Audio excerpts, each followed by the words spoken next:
Oi, gente, boa noite, tudo bem?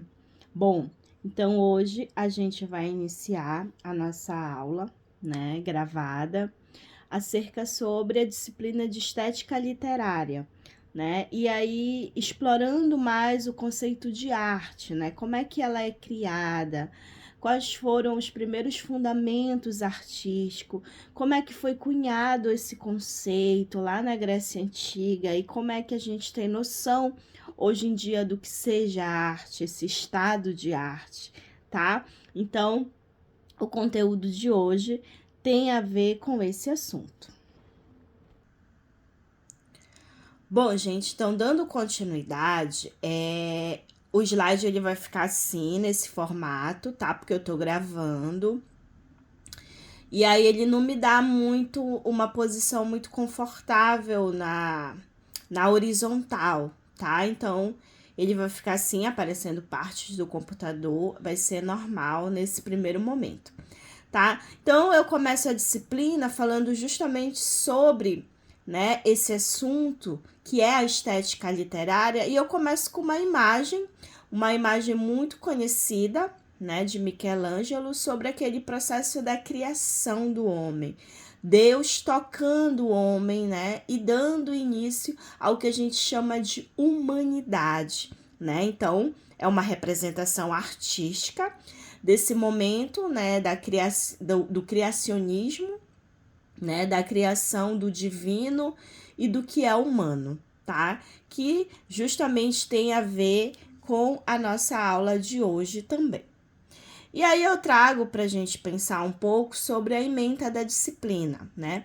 Essa disciplina, que se chama Estética e Filosofia da Arte, ela também, a gente vai, além desses conceitos, também vamos estudar um pouquinho sobre arte e literatura e também sobre as concepções utilitárias da literatura, né? E o que a literatura engloba, além de arte? Bom, a literatura engloba tudo, ela engloba o que é político, o que é social, o que é moral, o que é religioso, o que é hedonista, o que é conhecimento prático, terapêutico, registro, ela é cultural, ela é identitária, tá?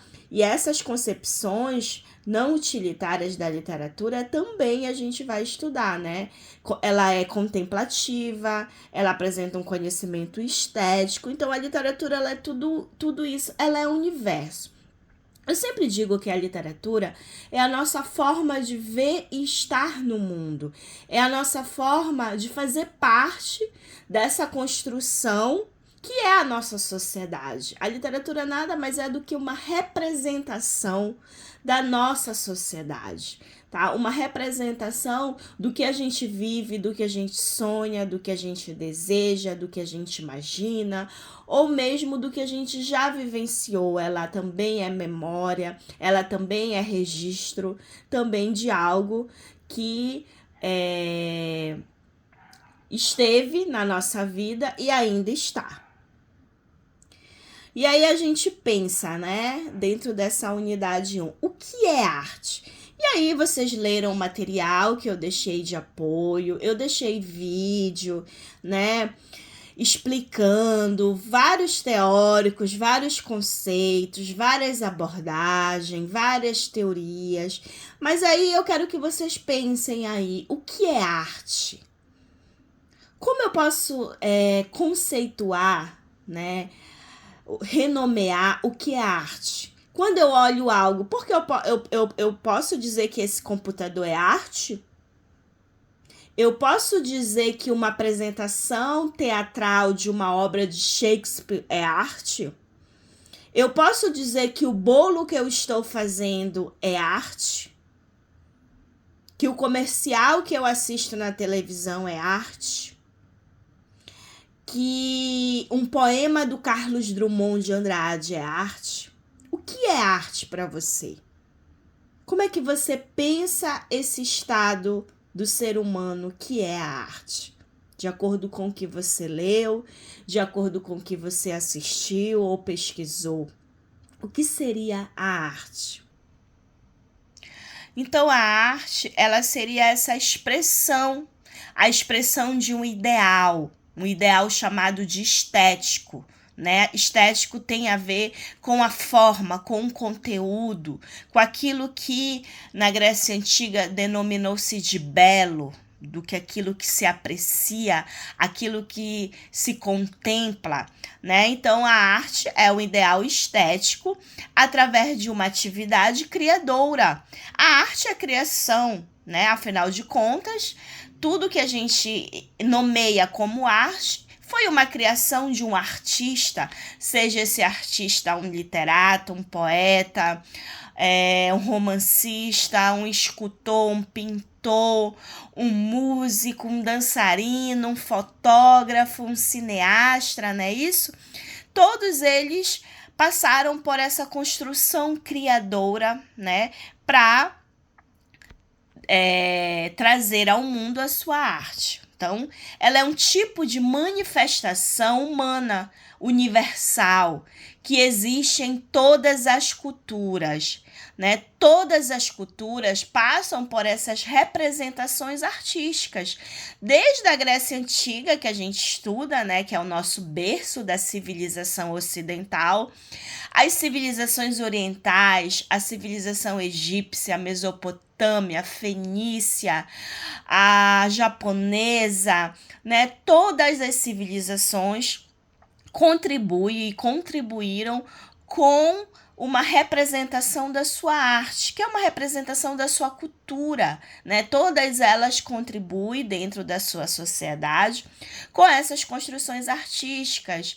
Os indígenas, né? Os nossos indígenas aqui, por exemplo, brasileiros, principalmente amazônidas, eles também têm a sua manifestação artística de arte, né? Quando a gente vai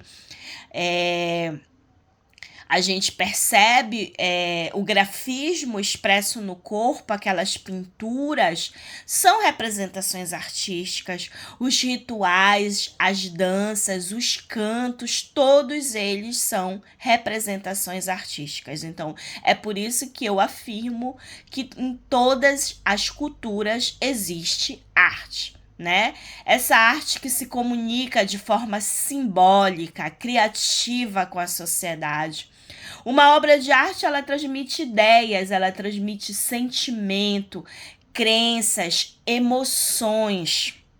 Essa linguagem, ela pode ter também finalidade transgressora. A arte transgride, né? Ou seja, ela transborda, ela ultrapassa limites, expondo ao mundo uma visão crítica, também de denúncia e nem sempre agradável da realidade. Porque a arte também ela é política, ela é denúncia. Gente, quando eu falo política, eu não estou falando de candidato e nem de partido político.